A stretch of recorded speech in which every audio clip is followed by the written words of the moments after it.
This interview is part of the History Heard project. The content of this interview may be used for historical research. However, no part of the video itself may be reproduced without the express written permission of an authorized representative of History Heard. Today is June 25th, 2009 at, what time is it, 1? This is in Reston, Virginia. This is an interview with Vint Cerf in Reston, Virginia.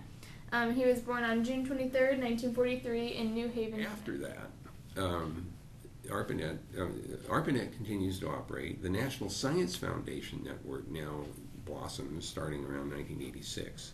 At this point, I'm back working with Bob Kahn again, after having spent 4 years at MCI, in his company, the one he's now running, CNRI.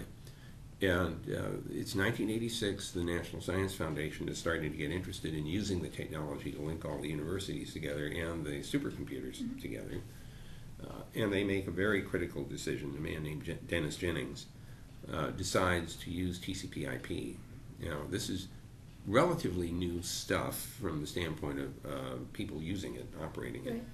And he's roundly criticized for making that decision. And he chose to do that because it worked, as opposed to the alternative, which was called Open Systems Interconnection, which was really a pile of documents coming out of the international standards community, but hadn't been very widely implemented. So you had no real, not a large number of operating systems implementing it, but TCP/IP was available. So he chose to use TCP/IP despite the criticism. They built their own backbone network, and they made it run faster than the ARPANET did. Instead of the 50 kilobit backbone, they put in a 1.5 megabit backbone, which was very quickly upgraded to a 45 megabit backbone, and then later to 155 megabits, and then 622, and then on up.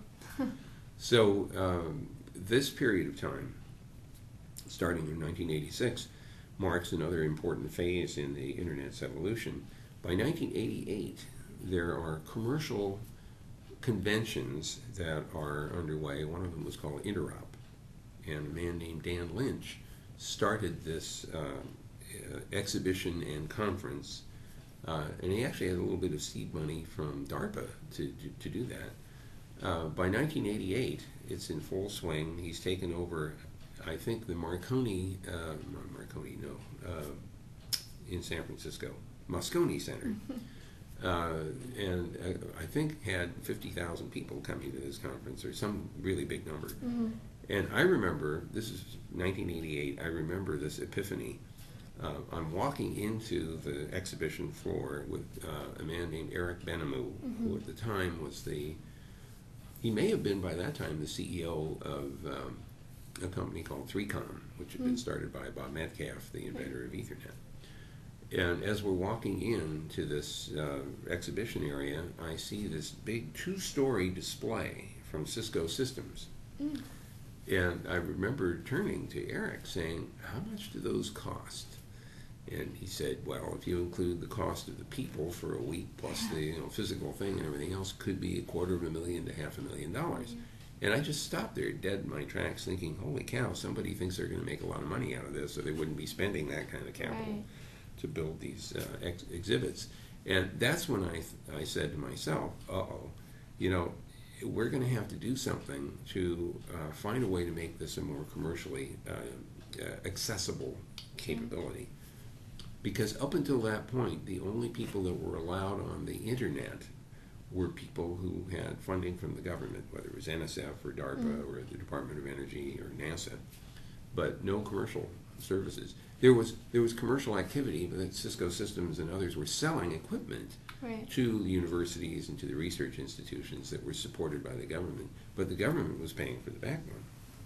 So I went to what was then called the Federal Research Internet Coordinating Committee, FRIC, and later renamed the Federal Networking Council, and had a larger number of participants, but the Internet Coordinating Committee had representatives from the Department of Energy, NASA, the National Science Foundation, and DARPA.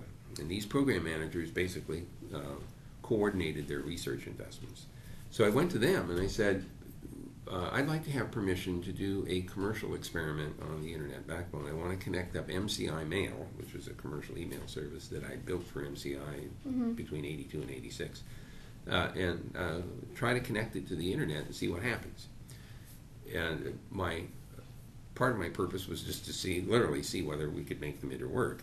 But I had a hidden agenda, which was to break the rule that said you can't have commercial traffic going on the backbone. And my purpose in breaking the rule was to allow the commercial sector to see that there was a market. And I didn't see how they'd ever even discover that if they had to build a national backbone and pay for it. But since the government had already done that, if we could allow the commercial traffic to flow, then the rest of the industry, including the private sector, would have an opportunity to actually try things out and see that there were opportunities. So in 1989, we made this connection between MCI Mail and the Internet, and two things happened almost immediately. 3 commercial Internet service providers came along. One was called UUNet, which is a very successful business. One was called PSINet, which grew very quickly and then went out of business for economic reasons. And the third one was called SurfNet, spelled like my name. I didn't have anything to do with it, but it was run by General Atomics, and it was later acquired, a series of acquisitions that it ended up a property of AT&T. But by '89, there were these 3 commercial services in the U.S., and all of the commercial email service providers, Telenet, which had Telemail, and TimeNet, which had OnTime, and CompuServe, which had an email service. They all said, wait a minute, those MCI guys shouldn't be the only ones having access to this Internet thing. We want it too. So they connected up to the Internet. And the cool thing that happened as a result of that is that these email systems that had been isolated from each other and couldn't even refer to each other suddenly had the ability to communicate with people on the Internet, which meant they could talk to each other through the Internet. So now we had connected the independent email systems together as a commercial enterprise. So for me, 1988 represents a really important moment in the story of Internet's commercialization. And after that, there were a whole series of other things that happened. Much credit to the National Science Foundation for decisions that it made. Eventually, it actually put the NSFNet to bed because there was so much commercial available Internet service around that they didn't need to build their own. They simply had the universities purchase service from the commercial service providers. They made the very clever decision, though, to say to the Internet service providers, we will provide you with access to interconnect with each other at network access points around the U.S. for them. But the rule is that if you do connect to this government-supplied thing or government-subsidized thing, you have to agree to interconnect with each other. Because up until that time, the NSFNet had been the thing connecting all these various nets together. And if they wanted to eliminate the net, they needed to retain the connectivity. So they invented these subsidized network access points, said what the ground rules were, and everybody connected to those. And the network continued, the Internet continued to be a fully connected entity.